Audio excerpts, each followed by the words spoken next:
Motion on the minutes of June 22nd. Accept and place on I file. move to accept and file. Second. All right. You want to do your thing, George? All right, Mr. Elder. Yay. Mr. Elder votes A. Yeah, Mr. Fay. Yes. Mr. Fay votes yes. Mr. Hodge. Yes. Mr. Hodge votes yes. Mr. LaVenture votes yes. Mr. Russ. Yes. Mr. Russ votes yes. Dr. Fenby. Yes. Dr. Fenby votes yes. Okay. Motion. So we've passed that. The next is chair's business, of which there is none. Next, we have a public hearing. And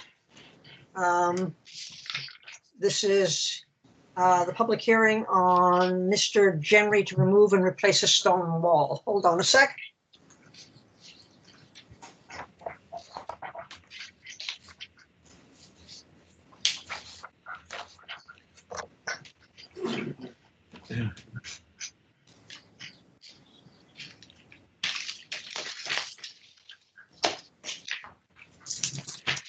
In accordance with Chapter 40A, Section 6 of the Mass General Laws, I hereby declare this public hearing open. The clerk will read the notice of the public hearing.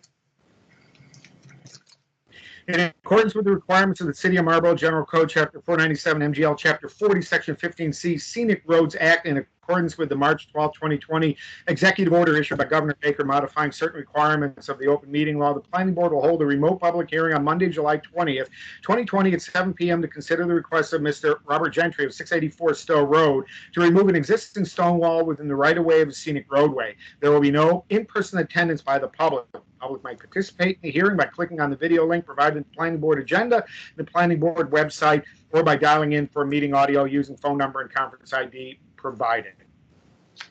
All right. The planning board members are all here, and we also have Krista Homey, our support staff, and we also have a representative of the engineering department. Who is the person who is going, we'll have our hearing in 3 stages. We'll have a person who is going to make the proposal. We'll hear those wishing to support it. We'll hear those speaking in his opposition. And if you are speaking at all, please identify yourself and give your address and spell your name so that we get it correct in the record. So, who's making the presentation? Robert Gentry. Okay, go ahead. We purchased the property at 684 Stowe Road in December of 2018. At the time we purchased it, we planned on major renovations, including an addition of an in-law apartment. When we purchased the house, it met a lot of our needs. We, from the first time we viewed the house, found the, quote, fieldstone wall to be highly unattractive and hoped to replace it at some time in the future. With the addition we've been working on, it made sense because all the equipment is on site to consider replacing it sooner. When we bought the house, we were not aware, nor were we told by anyone, that there were restrictions that would prevent us from doing this without the planning board meeting. As soon as I found out that that was required, I provided information, put in a request for the formal hearing. And here we are. We hope to replace the wall with a cut stone mortared wall, 30 inches tall, 18 inches wide, that would run the length of the property and border one side of the driveway. The stone wall that is there is, I say this, supposed fieldstone wall because it has massive boulders that no farmer moving stone from his fields would be able to move. We had a giant excavating machine that was only able to move some of the rocks a little bit to clear the driveway for trucks coming on the construction site. We feel that the addition of the type of wall we want to build will enhance the beauty of the road and not detract from it, and We have had information since my original request went in that, in fact, the contractor that built the development dumped a lot of additional stone from the foundations on this wall. There's nothing like it anywhere else on Stowe Road. There's no consistency in the stones. There's a lot of the striated shale type of rock, and we just hope to beautify the property and the road by making this improvement. All right. Thank you very much. Is there anybody who wishes to speak in favor of this proposal? Anybody who wishes to speak in favor? Anybody wishing to speak in favor? Hearing none, we'll close that part of the public hearing. Anybody wishing to speak in opposition? Is there anybody wishing to speak in opposition? Anybody? Barbara, Yes, hello? Barbara, this is Robert Fagoni. I live at 132 Church Street in Marlborough. I'm the chair of the Historical Commission. Okay, And a couple of things that I want to point out. The stone wall, as it appears on the screen right now, is an after effect of somebody taking the time to destroy the stone wall up to this point. I want to make that point clear. Secondly, stone walls, especially in New England, were not consistently made by artisans. They were made by the farmers. And part of the reason for keeping the stone wall is that it becomes an historical artifact.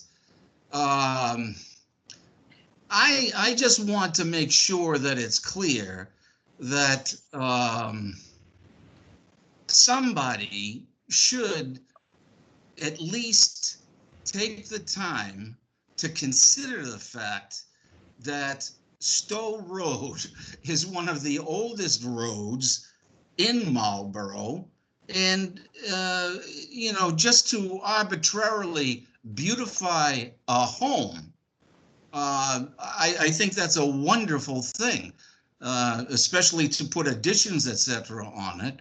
But I don't know. I think that there should be some way to address the fact that an artifact is now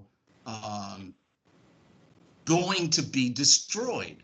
And I don't know that I have an alternative, but I think that, or at least I hope that there might be some way to make some kind of a mutual understanding with the homeowner to either salvage what's left or to incorporate what's left into whatever format the future development is going to bring. I don't know if I'm saying that properly, Barbara. okay. Well, we'll take into account that you're opposed to this. Okay.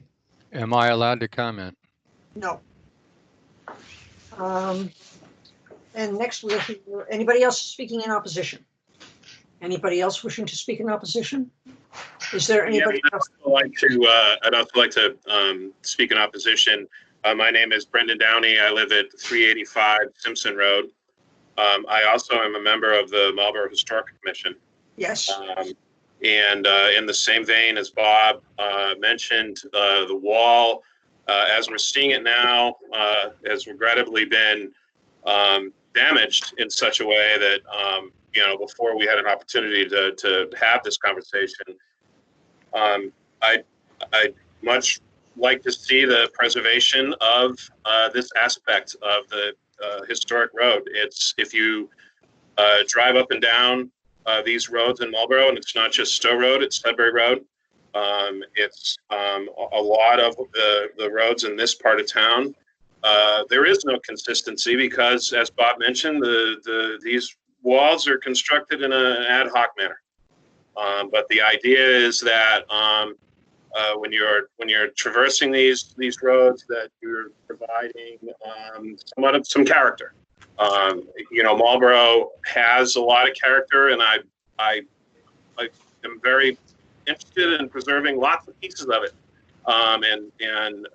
We have an urban aspect and we have a rural aspect, and this is part of that rural aspect. So I would just ask that we minimize and not attempt to replicate anything that maybe had been done in the area, but try to preserve the real nature of what these walls are and what they represent, which is a lot of history and a lot of what the fabric of the city is. Thank you very much. Anybody else wishing to speak in opposition? Anybody else wishing to speak in opposition? Anybody else wishing to speak in opposition? Hearing none, we'll close that part of the public hearing. What about the board members? Do you have any questions or comments? Yeah, do we know? Is the wall, once it's built, going to retain any of the lawn? I noticed on your plan you mentioned the flat lawn, and you have a garage under. So I was curious about the wall that transitions into your yard. Is that going to be a structural retaining wall? No. Okay. I don't disagree with the two folks just said. I do sort of have a notion that a lot of these walls have been left and unmaintained for a long time because they're not mortared walls. I don't really like the wall that you have a picture of, that the first picture, just kind of a mortared wall is a typical thing that you see everywhere. And some kinds, when they're done, they're not done very well and don't look historic, I guess, or kind of the nature or the intent of what we're talking about. However, the wall at the very end that you have, the dry stacked wall, is more, in my mind, a little bit better intent with what the walls were when they first were built. There's a wall at 716 So Road that is kind of looks like a maintained version of what was there at one point. Mm-hmm. And I think that's sort of what we want to try to look at versus one of these very almost machine-like built walls.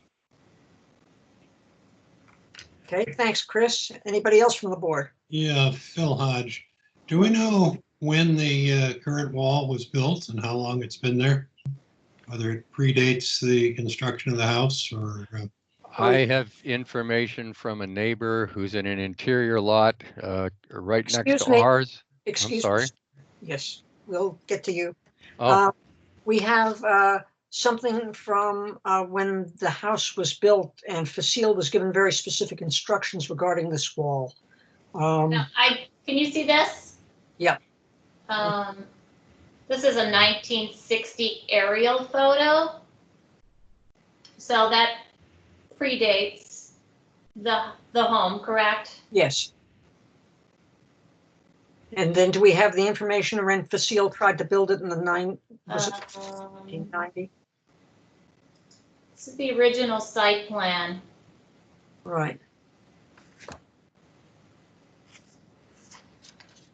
Does the engineer remember?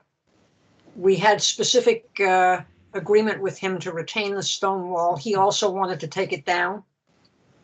And, we said no, because it was in the right of way and we wanted to retain the historical significance of it. And we told him to use some of the stone that he took for the driveway and use it as returns, as I recall. Does anybody else remember from there? Are you not seeing this drawing? Yep. Mm-hmm. So this notation here, I think, is what you're referring to? Yes. Mm-hmm.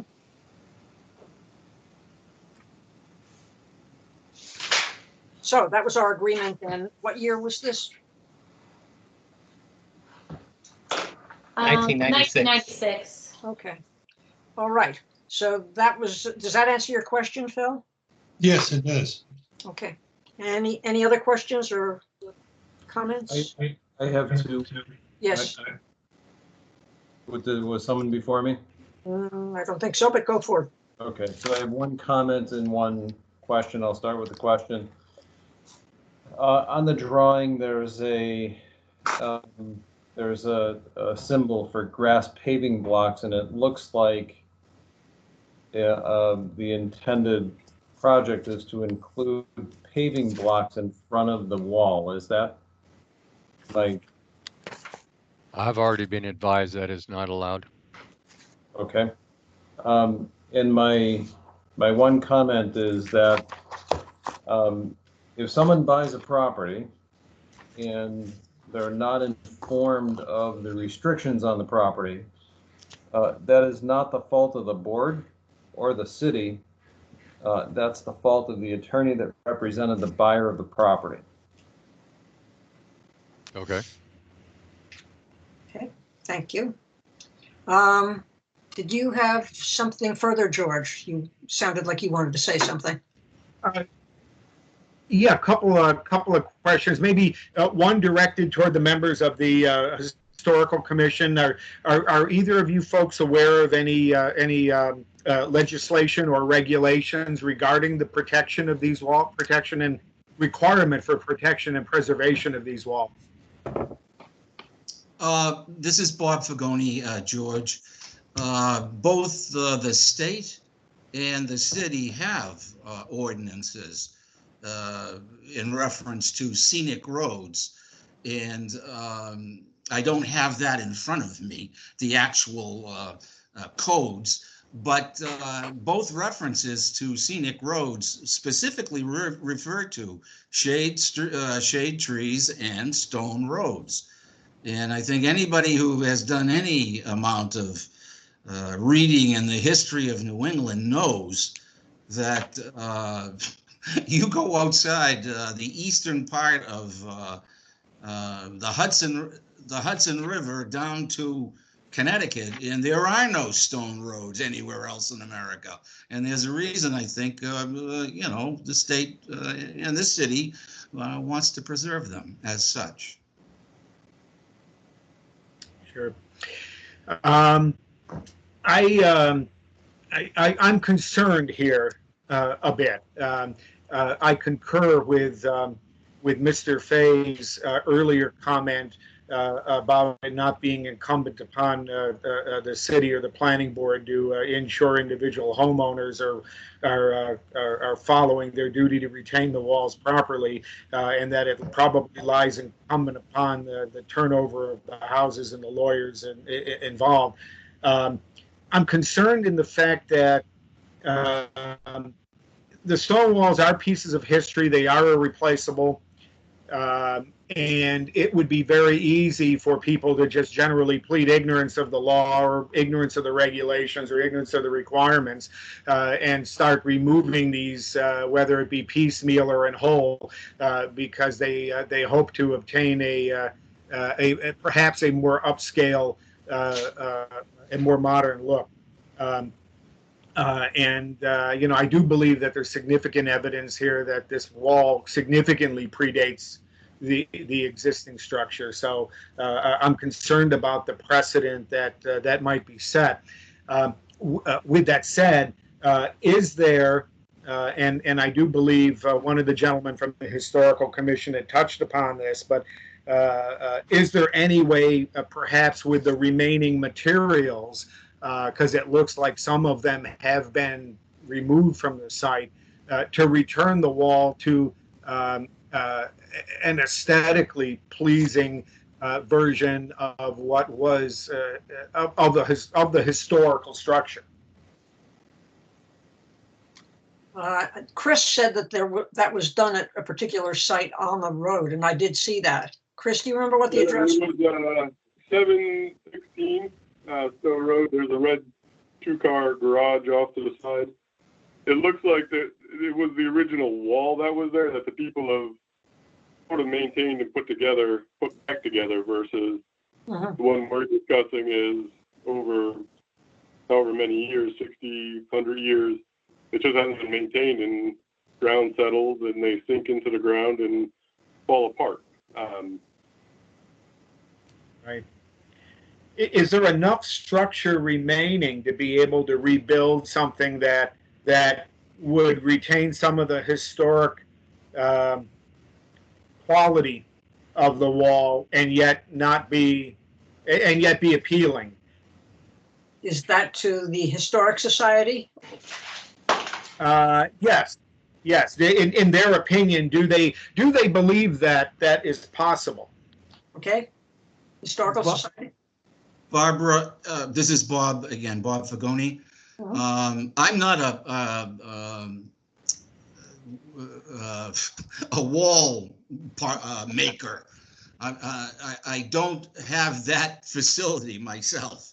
But it seems to me that if farmers could, back in the 18th century, set up boundaries on their property, specifically as boundaries on their property, that a mason could build on that. So although the wall now is, for all intents and purposes, damaged, regardless of the cause, I have to believe that there are masons that would be able to, without mortar, utilize what's left and build upon it with quote unquote similar materials. That's how I feel. Okay, thank you. Does that answer your question, George? It does. And one last question, if I may, Dr. Femi. Mr. Gentry, would you be willing to do your best? I mean, I saw the pictures of what you were looking to do, and it looked like a very nice and modern wall, but I think it defeats the purpose of what the state of the Commonwealth of Massachusetts is attempting to do. Hearing from the Historical Commission and the comments that Mr. Russ had made earlier, would you be willing to work with a mason to return that wall to something closer to its original state and maintain at the very least the spirit, if not the full intent of the law there? There's a lot of discussion about returning, maintaining. This is not the historical fieldstone wall. What I tried to indicate earlier is there's someone who lived here at the time who specifically said that Fossil added a lot of rock from his other excavations to the wall. It is not historical. It is not the original wall. I'm willing to try and improve on it, but all this talk about a historical wall, it isn't. It was bastardized and screwed up by Fossil during the construction, and I have a witness, a neighbor right next to the property, who can testify to that. So I am willing, we want to improve the look of it because it was hideous from day one. And I'm willing to make an attempt to do that, but talk of a historical wall and preserving it, that did not happen as soon as Fossil was done with what he did. And we have a neighbor who saw it and told me about it. So if somebody wants to talk to them, and I'm not looking to destroy historical walls. I'm looking to improve it, and I'll do whatever I can to improve it, but it is not an historical wall that farmers put together. We may differ on that. Okay. Let's see, who hasn't spoken? Matt, did you want to say anything? Yeah, I was going to weigh in. You know, I was expecting way more neighbors to come out about this. A lot of times when this stuff happens, you know, neighbors really come out of the woodwork to oppose this. And, you know, in my opinion, I think it's pretty telling that there weren't any neighbors lining up, and there may be them sitting there right now and they just didn't speak. And, you know, it's why we do the you know, opposition.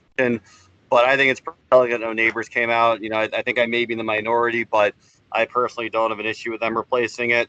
And maybe the carpetbagger in me, but, you know, I think my opinion would have been different if we had 5 or 6, 7, 8 neighbors all talking about how this is going to be awful for them in the street and all that. But, you know, I personally would be okay with them removing the wall and upgrading it. Thank you. I'm not trying to interject, but I'm here with 2 hats. I live in the neighborhood and I'm a member of the Historical Commission, sir. Who are we talking to? Who's the speaker? My name is Brendan Downey, and again, 385 Simpson Road. Okay, thank you. Thank you.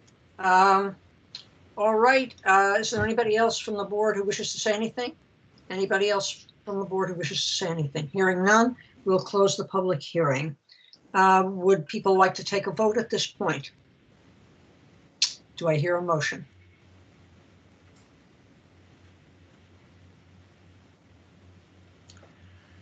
The motion would be regarding replacing. This is George. I would move to disapprove the request as submitted for the reasons that we've discussed. Okay. Do I have a second? Do I have a second?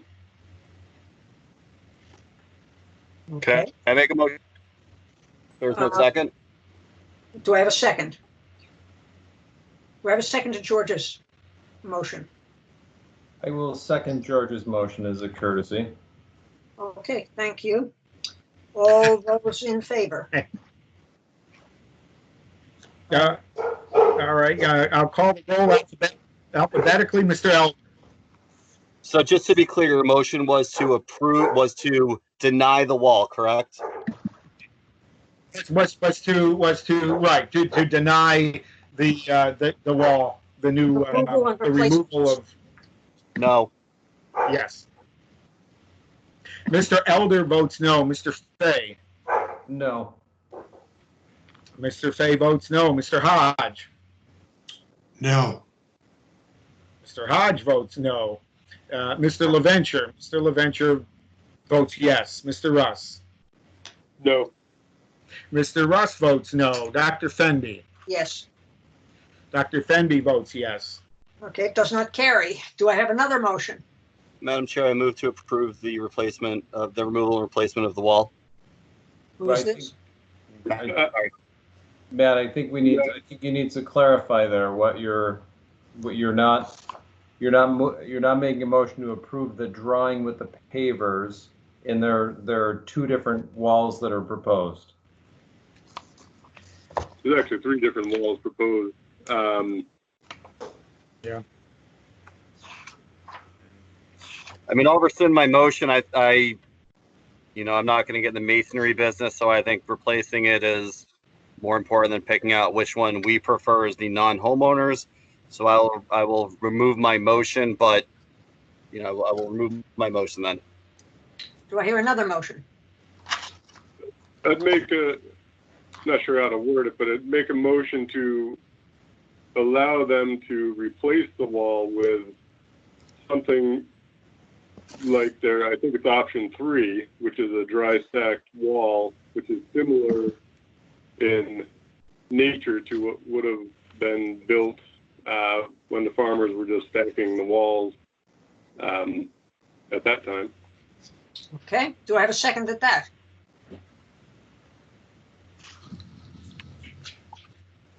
Do I hear a second? Oh, I'll second that as a courtesy as well. Thank you very much, Sean. All right, go through it then, George. Mr. Elder. Yay. Mr. Elder votes yay. Mr. Fay. Yes. Mr. Fay votes yes. Mr. Hodge. Yes. And Mr. Hodge votes yes. Mr. LaVenture.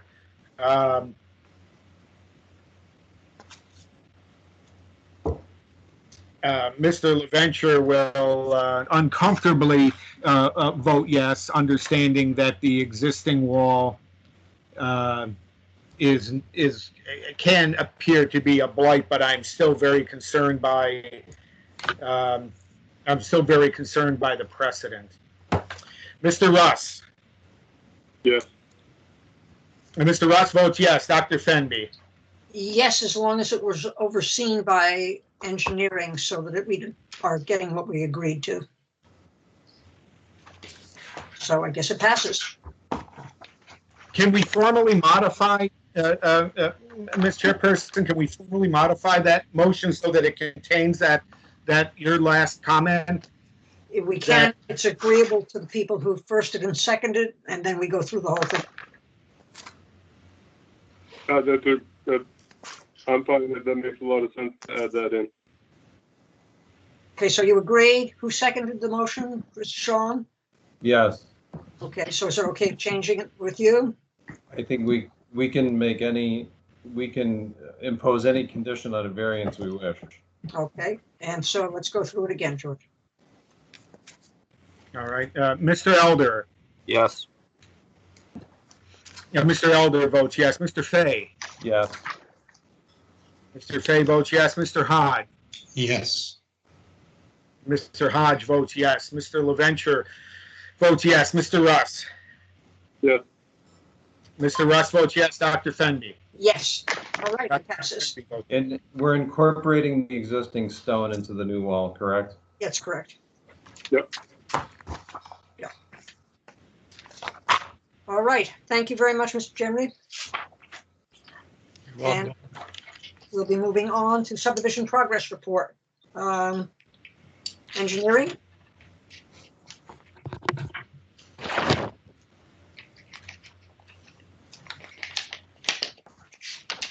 Hi, everyone. So we have both of our subdivisions that have any updates are also elsewhere on your agenda. We've got some progress at Goodale Estates in terms of an easement for the gas company and continued work on the lots themselves. And you've got Commonwealth Heights on your agenda for approval. So I'm happy to discuss either of those now, or we can take them up when we get there. Okay. Well, both Goodale and Commonwealth we will be discussing later. What about the subdivision approved but not endorsed, Cimarano Drive? Simrat, that was, if you recall, that was a submittal to freeze the zoning. And it was kind of just left, as far as the board is concerned, left on our agenda and our calendar, but there's going to be no intent by the developer to do anything there. There's already a developed site that would prevent the development of the subdivision that we looked at. Right. So it's just going to sit there? I guess. So the expiration date It's 9/20. is coming up. It will sit there until then, I assume. Okay, fine. And that's about it. Yeah. Any questions on anything else on the subdivision report? Okay, thank you very much. It was nice to see this. And next we have Goodale Estates.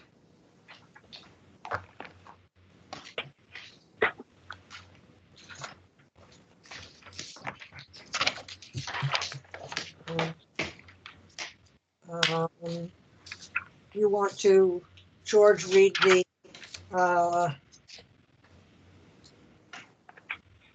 nope. Email? Yeah, just the email from Adam Chevelle.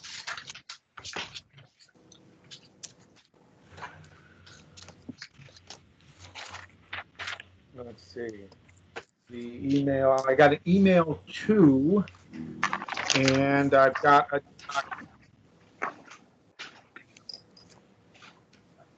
Would you like me to I've explain? got an email.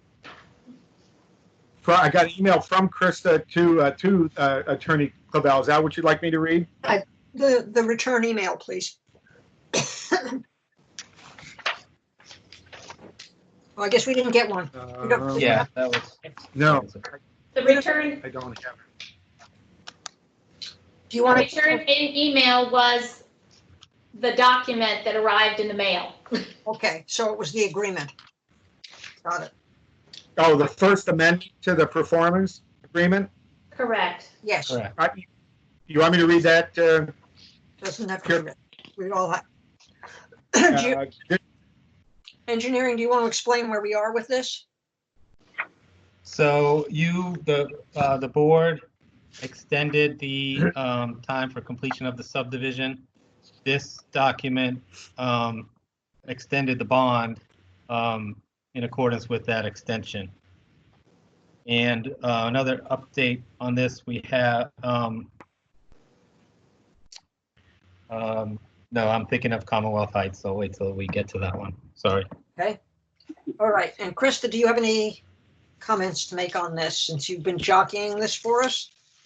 Yeah, I probably confused you, but I put it in there for context because Solicitor Grossfield said that the agreement, the amendment to the subdivision performance agreement needed to be updated because the other one stated that the expiration date of the approval was June 30th. And this document that is in 5B, the extension, the first amendment, I should say, was his suggestion to formalize the extension of the performance agreement till December 31st of 2020. So. All right. So essentially, we need to have a motion to endorse the First Amendment as submitted here. So I'll make a motion to accept and place on file and to authorize Dr. Fenby to execute the updated performance agreement. Second. It's George being a second, and if you can go through your whole list again, George. Mr. Elder. Yay. Mr. Elder votes yay. Mr. Fay. Yes. And Mr. Fay votes yes. Mr. Hodge. Yes. Mr. Hodge votes yes. Mr. LaVenture votes yes. Mr. Russ. Yes. Mr. Russ votes yes. Dr. Fenby. Yes. Okay. Dr. Fenby votes yes. All right. Next up is signs. And we have a zone variance request for Greendale. And if you could read the letter of submission.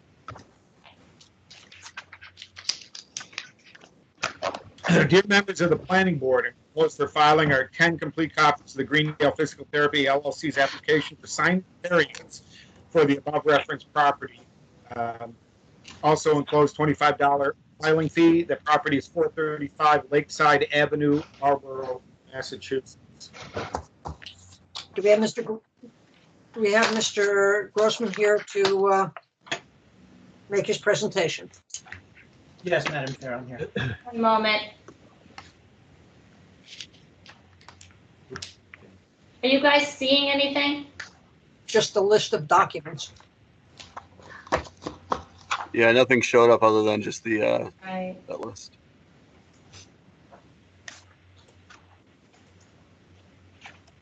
I mean, I have it queued. It's a big document, so it may take a bit of time to do. Well, it's up on my screen, but it's not sharing for some reason.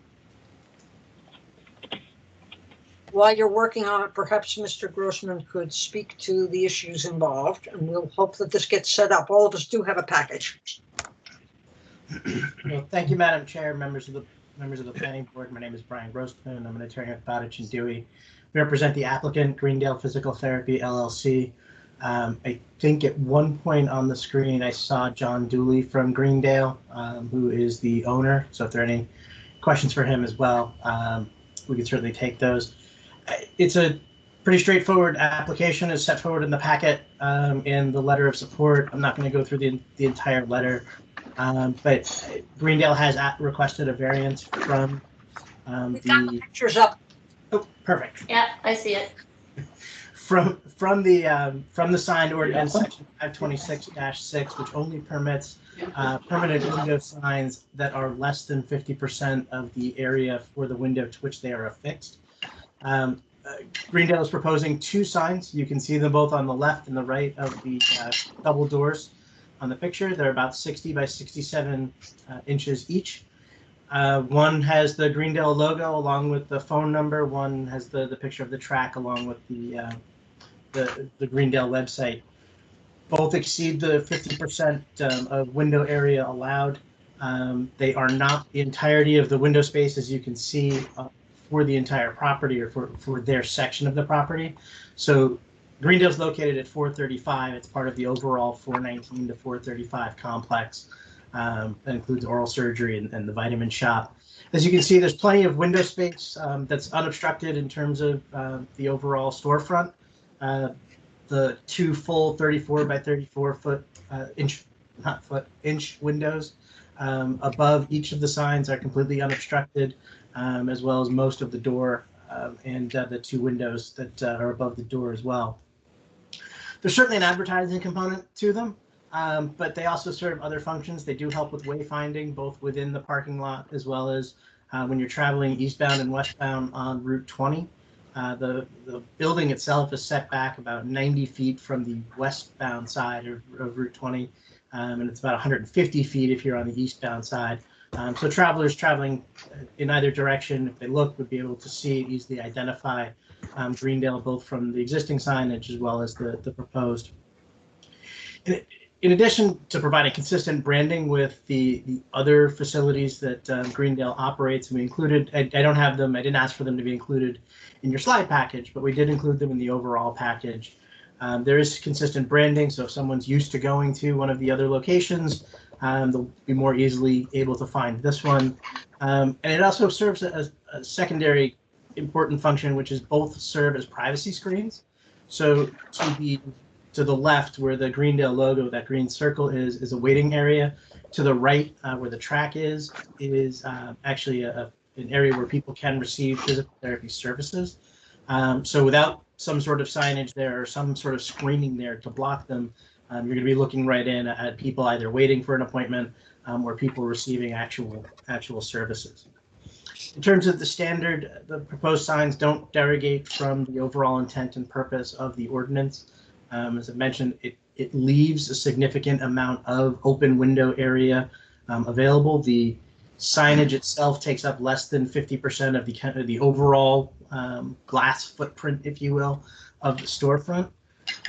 In addition, it's very consistent with other locations, both in the property, including Vitamin Shop, and we've included a photo of Vitamin Shop, and they actually have very similar window layout because it's part of the same complex. They actually block out those two windows, those two, not really side lights, but the lights above. Yeah, I think we probably shouldn't go there. This is all under question at this point.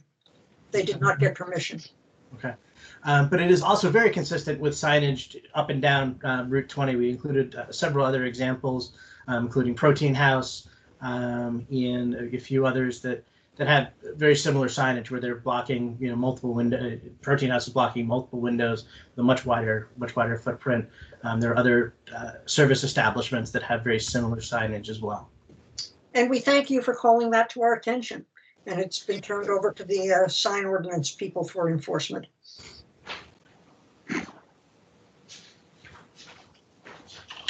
So, you've already put the signs up. Is that correct? I mean, we were all there and took a look. They are existing, yes. Okay. All right. Does anybody at the planning board have a question or a comment to make? Madam Chair, just a quick question and clarification. A lot of those signs that he sent us in the packet, those he placed, correct? They're what? They're illegally placed, like the signs that Yes. he sent as examples, Protein House, all that. Those are not there legally, correct? We know that the vitamin one is illegal. We know that the food place is illegal. We are not sure about the ones in the Apex Center because it may have been included under special permit. Okay. Or that's under investigation at this point. Okay. Okay, other questions, comments?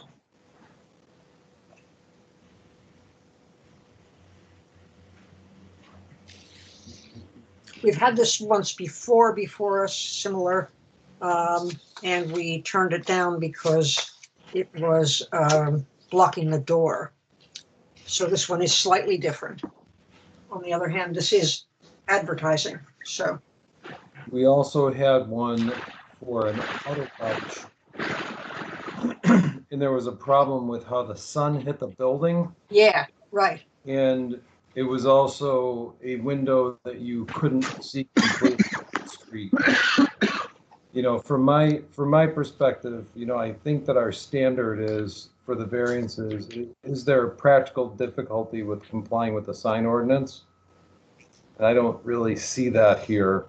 And, you know, as far as the privacy screening, you know, I had a doctor's appointment today. They use shades and curtains, not advertising. So I don't really think that that's a legitimate reason. In wayfinding, people are looking at the sign on the facade, not a circle on a window when they're going by 50 miles an hour on the opposite side of the street. So I'm not convinced that a variance is justified in this particular instance. There's nothing unique about this property. There's no hardship, although we're not required to find hardship. But I don't really see anything compelling here that would lead me to want to make a motion to approve the variance. Okay, thank you. Anybody else wish to speak? I agree with a lot of stuff that Sean said. I do think that, you know, saying it's for privacy is, you know, pretty heavy-handed because there's obviously other ways for you to screen the door or screen the windows other than that, as Sean brought up. I mean, this is right across the street from my neighborhood. I don't think anybody's going to be looking at that sign other than when they're at a green light, because that's a pretty dangerous, busy intersection to begin with. So thinking people are going to be flying through that intersection and looking at 508-485-0080, you know, I just don't see it. And, you know, this is a pretty small complex. I think people get into that complex, they can probably find it, this particular frontage. So, you know, I do agree with what Mr. Fay said. I don't think this, I don't think I could support a variance. Thanks, Matt.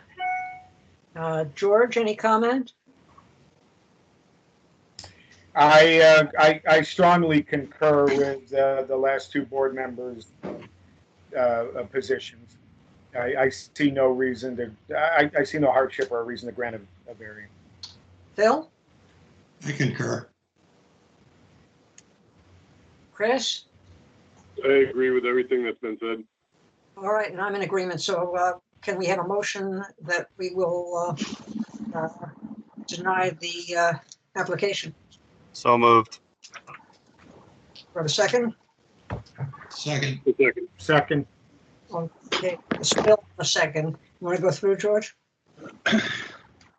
Mr. Elder. Yes.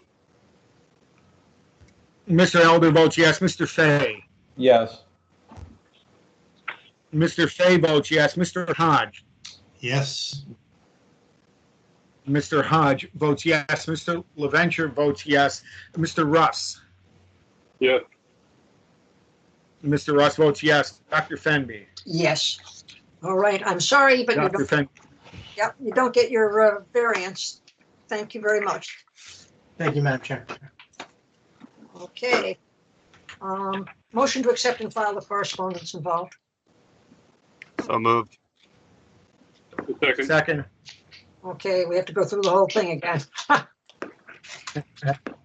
Yes. Mr. Elder. Yes. Mr. Elder votes yes. Mr. Fay. Yes. Mr. Fay votes yes. Mr. Hodge. Yes. Mr. Hodge votes yes. Mr. LaVenture votes yes. Mr. Russ. Yes. Mr. Russ votes yes. Dr. Fenby. Yes. All right, so we've now Dr. Fenby. accepted and filed it. And now we have a bit of, let's say, correspondence. And this is the transmittal of environmental notification form.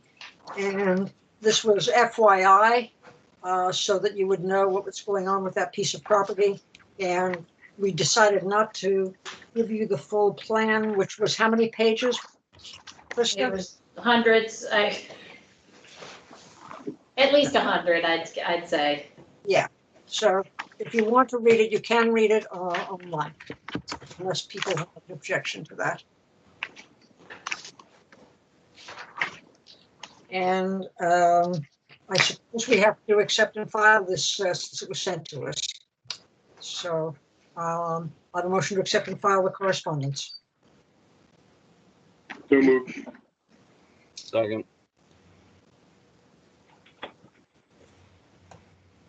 Mr. Elder. Yes.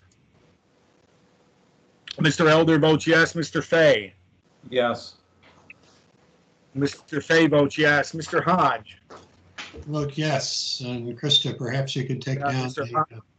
the sign graphics. Mr. Hodge votes yes. Mr. LaVenture votes yes. Mr. Russ. Yes. Mr. Russ votes yes. Dr. Fenby. Yes. Dr. Fenby votes yes. All right. So it is filed. Next, we have unfinished business, which is largely, there are two things. We've got the Commonwealth Heights application. And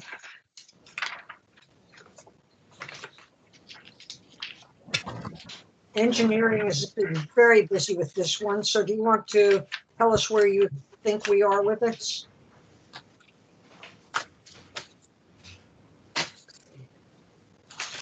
Engineering? Sorry, I was on mute. So yes, so We've got the entire letter, which we will read, but right. Overall, are we in good enough shape to take action tonight, do you think? We are, yeah, we've gone back and forth with the engineers on the plan and certain engineering details therein. And we, from an engineering standpoint, don't have any issues in terms of the waivers. You know, we've been discussing those with the board right along also. So, you know, Tim gives a sort of some of the history in his letter and outlines what the waivers are that need to be voted on. But we don't have any outstanding issues at this time. I didn't see the waivers on the plan. They're on page 2. I emailed you. Okay. They have a little table there for what the board's vote on each one is. Right. Okay, let me find it on page. It's right here, Barbara. Where are we? Boop, boop, boop, boop, boop, boop. Okay, They're on the second page that I provided in your packet. right, okay. But are you going to read the letter first, or? Yes, we are going to read the letter. Go ahead, George. Read the letter. Read Commonwealth Heights Definitive Subdivision. Dr. Fenby, I've reviewed the Commonwealth Heights Definitive Subdivision submittal and researched our files and the following comments regarding the submission for the definitive subdivision plan Commonwealth Heights, Marlborough, Massachusetts.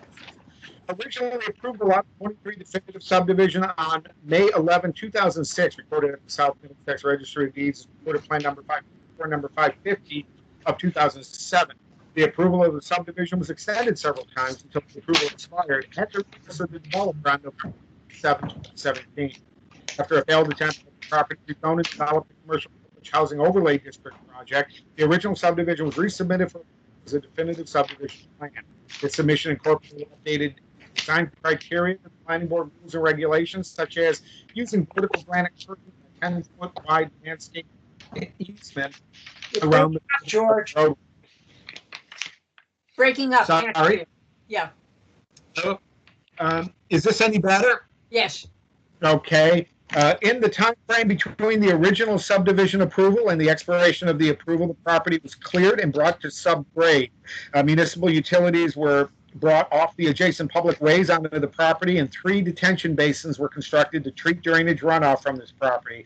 Off-site improvements to the drainage system on Glen Street and Conrad Road were also completed during the time frame. As a result of the discussions with the planning board, the developer has shortened the roadway length from 1,070 feet to 964.43 feet and has reconfigured the shape of lots 7, 8, 11, and 12, and has eliminated lots 9 and 10 as buildable lots and has designated this area as parcel 9-10. Where the length of the roadway is in excess of 500 feet, the following waiver will be required. Design standards, 673.11, design guidelines, E, dead-end streets. Quote, dead-end streets shall not be longer than 500 feet unless provided with a divided roadway or unless in the opinion of the planning board, such greater length is necessitated by topography or other local conditions, end quote. roadway grades and the drainage design has been modified so that the shortened roadway meets the design guidelines for 8.676.11, design guidelines D, grade, and E, dead-end streets. The developer has presented a roadway cross-section consistent with the cross-section approved for Morrow Farms Definitive Subdivision, which has a 28-foot pavement width, a 5-foot wide grass strip, including a vertical granite curb, placed between the roadway and a 5-foot wide paved sidewalk with a 1-foot wide grass strip between the paved sidewalk and the edge of the 50-foot wide roadway layout. The following waivers from the planning board will be required to deviate from the standard roadway cross-section. Section 5 required improvements for a approved subdivision. 8.676.24 streets and roadways. B2 to reduce the pavement width 30.8 feet. 8.676.26 sidewalks, curbs, and gutters. 8.1 to reduce the sidewalk width from 6 feet to 5 feet. 8.676.27 grass plots. A to allow for the grass strip between the granite curbing and the sidewalk. 8.676.28 trees. A to allow for the trees to be planted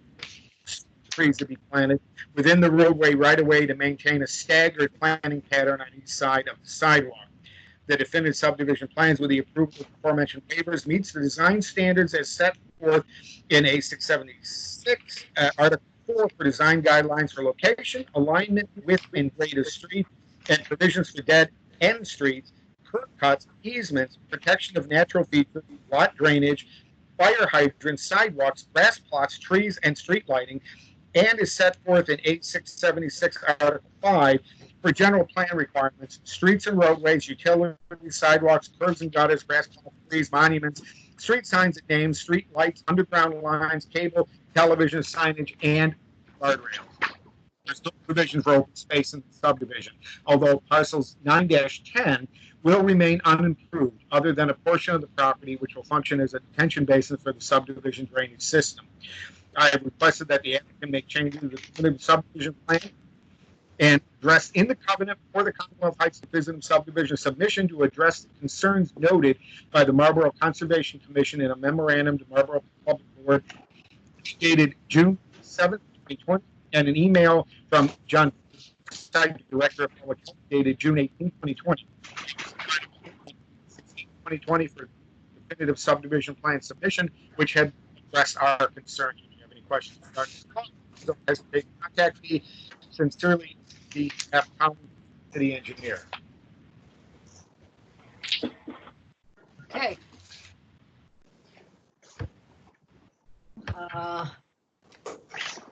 Motion to accept and file that document. And So any other- moved. Second. Right. Mr. Elder. Yes. Mr. Elder votes yes. Mr. Fay? Yes. Mr. Fay votes yes. Mr. Hodge? Yes. Mr. Hodge votes yes. Mr. LaVenture votes yes. Mr. Russ? Yes. Mr. Russ votes yes. Dr. Fenby? Yes. Dr. Fenby votes yes. Motion carries. All right. We have the engineering letter and we have the definitive subdivision. First thing we have to do is to vote on the waivers for this. Are there any questions before we begin to vote on the waivers? I have one. I still haven't been able to find the waivers on the plan. Yeah, they were on. They're probably there. Phil, are you looking at the screen I'm looking at the screen.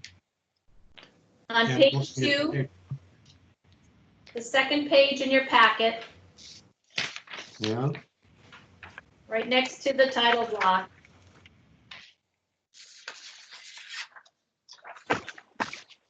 They're on the bottom. They're not conspicuous. yeah, I don't, No, If you look on page 2. I'm looking at page 2, at least I think this is page 2. And yeah, it's the long pages. yeah, it's the second of the long pages. And it's, if you fold the thing in half, it's on the left-hand side, just to the left of the fold at the bottom of the page. Yeah. I don't see the word waiver anyplace. That's correct. Phil, can you look at the screen? I can look at the screen too, and I don't, There, okay, I see, waiver request table. I see a waiver block on the screen there that I don't see on the paper. All right. Well, that's what we have. So I had trouble finding it as well. Okay, no, the paper I have is It not. may be on page block one. name. Mine's on the first page of the long pages. It may be on one. All right. Mine is on the first page. Okay, it's supposed to be All on. right, if I take off my glasses, I get where I can see. That's what I thought was page 1 rather than page 2. Well, it's page 2. It says page 2 of 2. Mhm. Okay, no, I see it now. Okay, good. Looking at my page 2, I'm not finding it there. All right. I see it on page 1. I hope it's not, because I have the worst poker face of all time. Awfully fine print. All right. Are you satisfied, engineering, that this waiver request is in the proper form on the plan? Yes. Okay. Yep, we are. That's part of what we reviewed. All right, good. Okay. If there aren't any further comments, then we will move toward the waiver request. And the first waiver request is for a road larger than 50 feet. I have a motion. 500 feet. 500 feet, sorry. Motion to approve. Second. Okay. Second. You want to vote these individually or I think we in can a vote. combined vote? Let's take a combined vote, I think, as long as we're all agreed. I think we have to do it individually. Oh, do we? Okay, I think so. I think we have to vote individually on all the waivers. okay. Maybe the solicitor could weigh in? Okay. No, nobody's weighing in. All right, Here. Okay. I'll call the roll.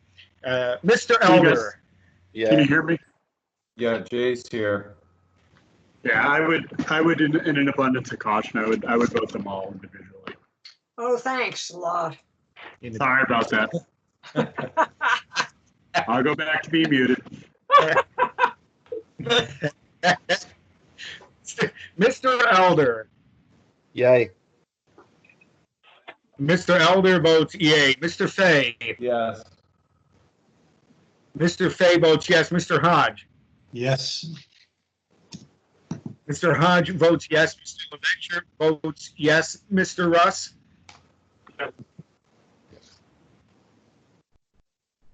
Mr. Russ? Am I there? Mr. Russ? Chris, you were there. How about now? Yes. Are you there? Yep. We Yes. gotcha. Mr. Russ votes yes. Dr. Fenby? Yes. Dr. Fenby votes yes. Motion passes. All right. Next, we'll have a waiver request on 28 foot pavement width. I make a motion to approve. Second. Second. Okay. Mr. Elder? Yes. Mr. Elder votes yes. Mr. Fay? Yes. Mr. Fay votes yes. Mr. Hodge? Yes. Mr. Hodge votes yes. Mr. LeVenture votes yes. Mr. Russ? Yes. Mr. Russ votes yes. Dr. Fenby? Yes. Dr. Fenby votes yes. Motion carries. Next, we have a waiver request for a 5 foot wide sidewalk. Motion to approve. A second. Mr. Elder? Yes. Mr. Elder votes yes. Mr. Fay? Yes. Mr. Fay votes yes. Mr. Hodge? Yes. Mr. Hodge votes yes. Mr. LeVenture votes yes. Mr. Russ? Yes. Mr. Russ votes yes. Dr. Fenby? Yes. Dr. Fenby votes yes. Motion carries. Next, I have a motion to grant the waiver to allow a grass strip. Motion to approve. Second. Mr. Elder. Yes. Mr. Elder votes yes. Mr. Fay. Yes. Mr. Fay votes yes. Mr. Hodge. Yes. Mr. Hodge votes yes. Mr. LaVenture votes yes. Mr. Russ. Yes. Mr. Russ votes yes. Dr. Fenby. Yes. Dr. Fenby votes yes. Motion carries. Next, we have a waiver request for staggered street tree placement. Motion to approve. Second. Mr. Elder. Yay. Mr. Elder votes yay. Mr. Fay. Yes. Mr. Fay votes yes. Mr. Hodge. Yes. Mr. Hodge votes yes. Mr. LaVenture votes yes. Mr. Russ. Yes. Mr. Russ votes yes. Dr. Fenby. Yes. Dr. Fenby votes yes. Motion passes. All right, all the waivers were approved. Next, we have an approval of the subdivision plan with waivers as approved. So I need a motion on the approval of the definitive plan. So moved. Motion to approve. That was a second. Second. All right, Excuse me, who made the motion? I can't tell. that was, I think, Sean, did you make the motion? That was me. Oh, okay, Who is me? George. Mr. Elder. Yes. Mr. Elder votes yes. Mr. Fay. Yes. Mr. Fay votes yes. Mr. Hodge. Yes. Mr. Hodge votes yes. Mr. LaVenture votes yes. Mr. Russ. Yes. Mr. Russ votes yes. Dr. Fenby. Yes. Now, Dr. Fenby votes yes. Krista, did you get who was the first and second on that? No, I was gonna watch the video. George approved and who second? Chris did. Chris, okay. Okay, thank you. And finally, we have the draft covenant. And we need to refer that to legal. So I'll have a motion to refer. Can we, before we refer to legal, I have some questions on the covenant. Sure. The first is in paragraph A. I don't know why we're referencing the old covenant to an expired subdivision.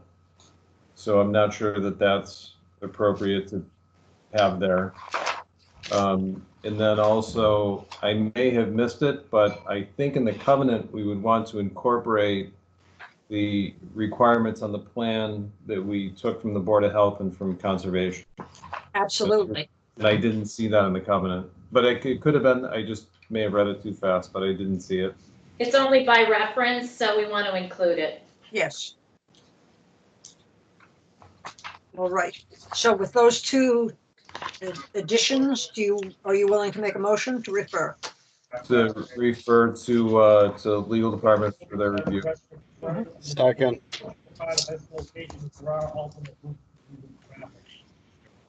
Call the roll alphabetically. Mr. Elder. Yay. Mr. Elder votes yay. Mr. Fay. Yes. Yes. Mr. Fay votes yes. Mr. Hodge. Yes. Mr. Hodge votes yes. Mr. LaVenture votes yes. Mr. Russ. Yes. Mr. Russ votes yes. Dr. Fenby. Yes. All right. Dr. Fenby votes yes. Motion. All right. Is there anything else that we need to do on this, Krista, and engineering? I think that does it. Okay. Looking forward to the work starting. Hey, nice work, everybody. That was a lot of work on your part to get this all pulled together for this meeting. Thank you. Thank you all. Timing though, when is the, our next meeting is before the appeal period's up, correct? No, it's not actually. I believe the 20 days is April 8th, August 8th or 10th. Our next meeting is on August 24th. What do you have in mind, Sean? Well, I'm just trying to remember. I think we signed the covenant as soon as the appeal period runs, correct? Correct.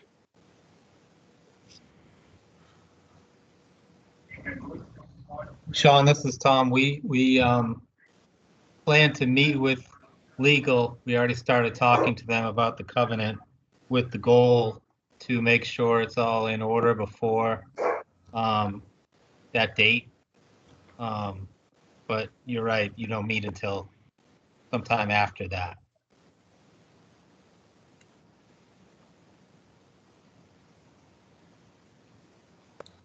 I'm not sure what the implication of that is. Does that mean that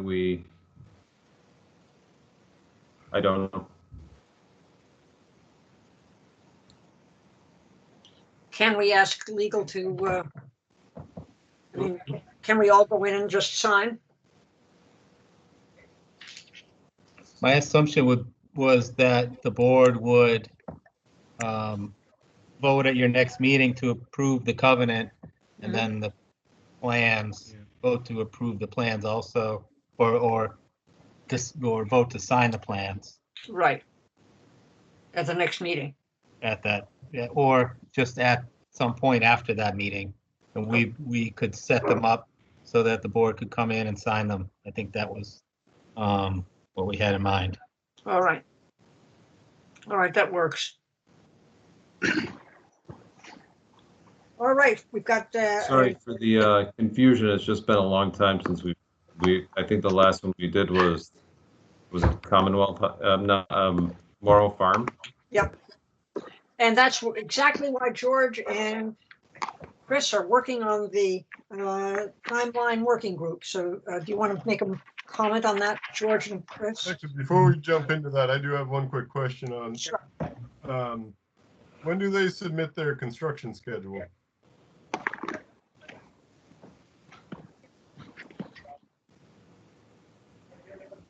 I'm sorry, what was that question? At what point do they submit the construction schedule? I mean, I think that would be formally as part of their first bond request, unless the board made some other requirement to them for a schedule prior to that. That's usual. Okay. I certainly would like to see it. Yeah. So, quick, Madam Chair, quick Yes. question. Yes. The audio has been breaking up a bit, so I missed a little bit of what had been said earlier based on Mr. Fay's comment. If I heard it right, the covenant needs approval and signature prior to our next scheduled meeting. Is that correct? Did I? No. So, George, it wasn't a comment, it was confusion. Okay. Confusion, I can understand. We'll go to the next meeting and then we will go in individually and sign. Okay. All right. I was just, we're just sending it to for review, right? And I just wanted to make sure that I didn't understand that we weren't going to be able to meet in time to get the review back. Any necessary approval required.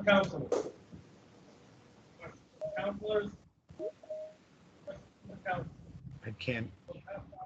You seem to have a bit. I can't. Whoever is listening to the council, can you put yourself on mute? Yep, thank you. All right, then that brings us to our timeline working group, so that we are not getting confused every time. Yeah. So we've reached out to engineering, Mr. Russ and I, and have received some documents from them. Right now, we're looking to set up a time later this week. We hold a sit down and walk through. Our goal, I believe, is to have a skeleton or a framework for the board to review, discuss, and amend by next week. Good. Thank you very much. And in talking about it, George said that he's come to think of it more as a flow sheet than anything else. So that would allow us to say, if this, then that, which is exactly the issue we get into every time it gets a little bit different. So looking forward to that. Thank you very much, guys, for working on it, and Krista. And we've got nothing else on the schedule. So if Mr. Elder would like to make a motion. Move to adjourn. A second. Mr. Elder. Yay. Can you make a Mr. phone call? Elder votes a happy yay. Mr. Fay. Yes. Mr. Fay votes yes. Mr. Hodge. Yes. Mr. Hodge working that beard votes yes. Mr. LaVenture votes yes. Mr. Ross. Yes. Mr. Ross votes yes. Dr. Fenby. Yes. Meeting's adjourned. Dr. Fenby votes yes. Motion passes. Thank you very much. Thanks, everybody. Appreciate it.